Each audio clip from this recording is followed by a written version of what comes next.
Begin. Hello everyone, my name is Alina, and today we will be talking about relationships. Okay, I have a question for women. Have you ever noticed when you talk to your partner, telling him about something very important, very essential in your life? He asks you a question, did we pay an electricity bill this month? Huh? And then question for a man.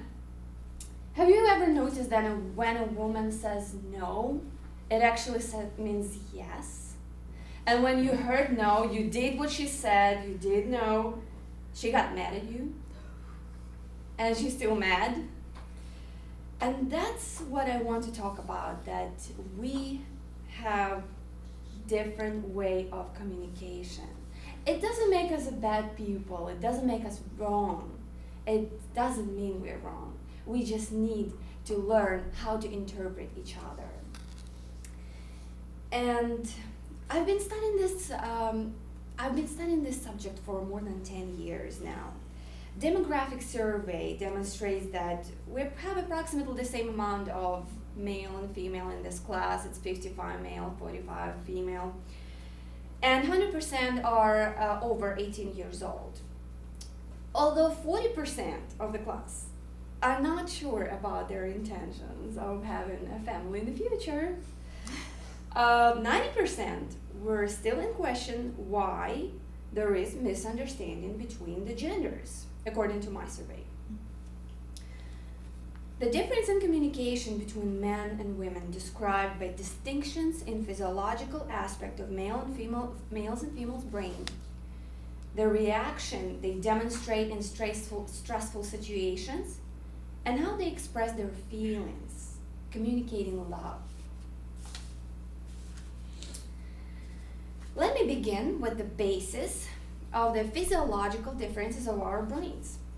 The anatomical perspective is very essential in comprehending the distinctive properties.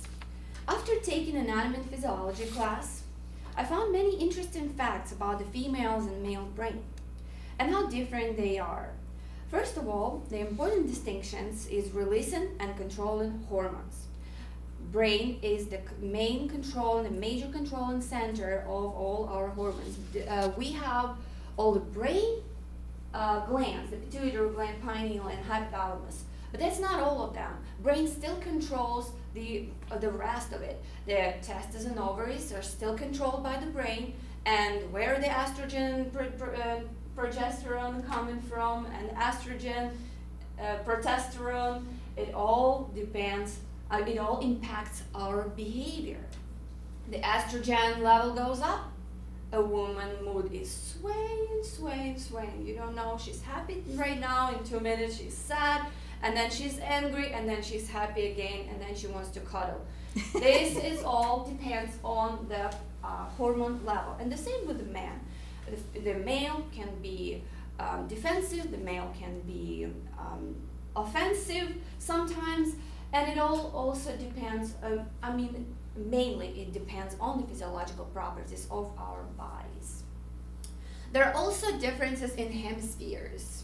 Here's I want to show that there is a brain, and it is the major point of all the hormones that we can see on the screen. And now I want to point out on hemispheres. As we know that right and left hemispheres are responsible for different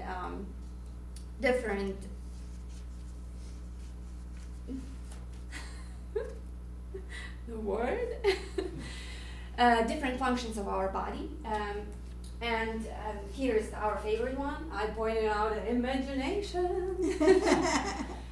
So, and even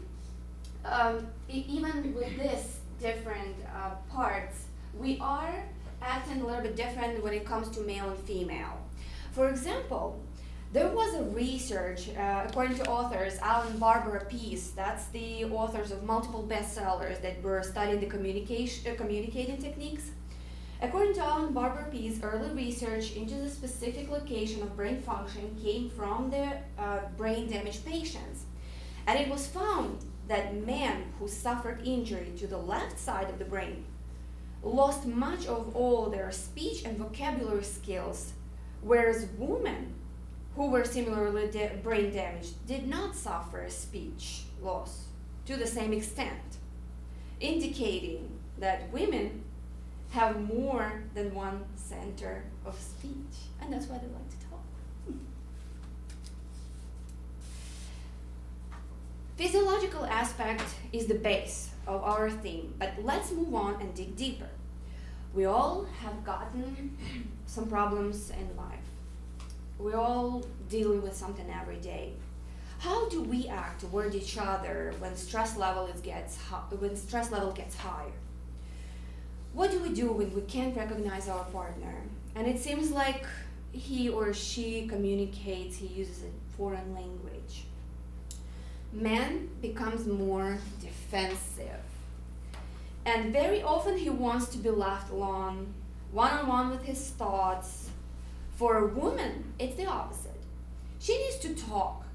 According to the researcher Heine Iqbal, in any circumstances, men generally face hard situation. They can become non-communicative, so in this way, they can get out of the best solution.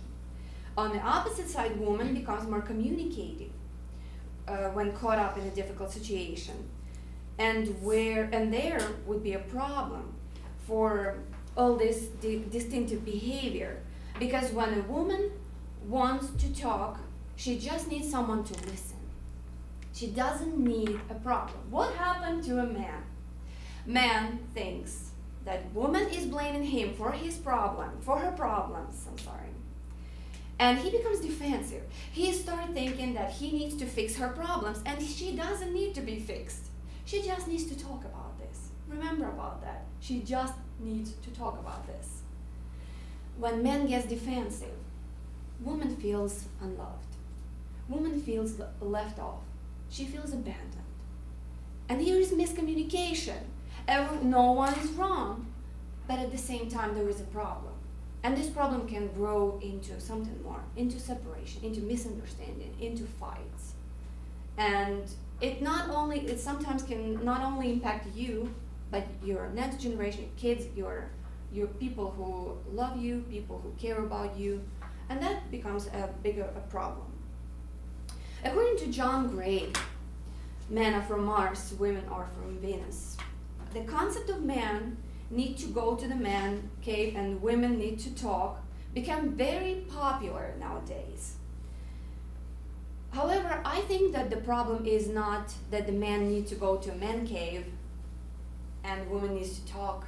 The problem is on our reaction on that, our perception. When we learn how to react on this situation, we will avoid so many difficulties in our relationships.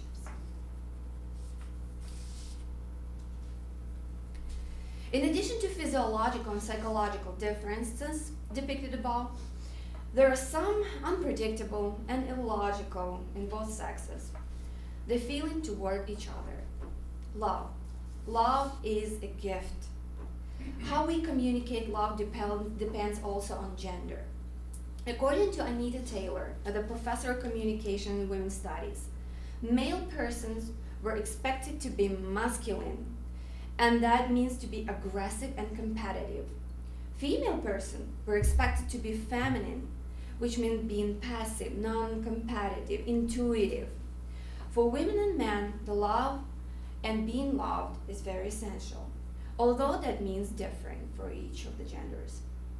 That's the leverage in the relationship. Deep inside, every man is a hero or a knight in shining armor. He wants to succeed in serving and protecting the woman he loves. When he doesn't feel trusted, he loses his aliveness, energy, spirit. Or the opposite, when there's too much attention, the woman becomes like a big mommy for a little kid. He doesn't feel encouraged, admired, accepted, or he simply feels bored. Woman feels loved when man shows interest in her feelings, when he concerns about her. There is a very big advice, one question, one very magical question. How was your day, darling? This is it. And then no one word, just like that. And to conclude all of this, I want to say that there are different kinds of love for men and women. But it's great when it's reciprocal. We act and behave differently in so many ways, in so many situations in life. And sometimes it's really difficult to manage. Couples give up. According to CDC.gov, the current divorce rate in the US is 2.3% per 1,000 persons. Overall, the rate of divorces in America is falling. If people learn how to deal with everyday life situations, the rate would fall even further.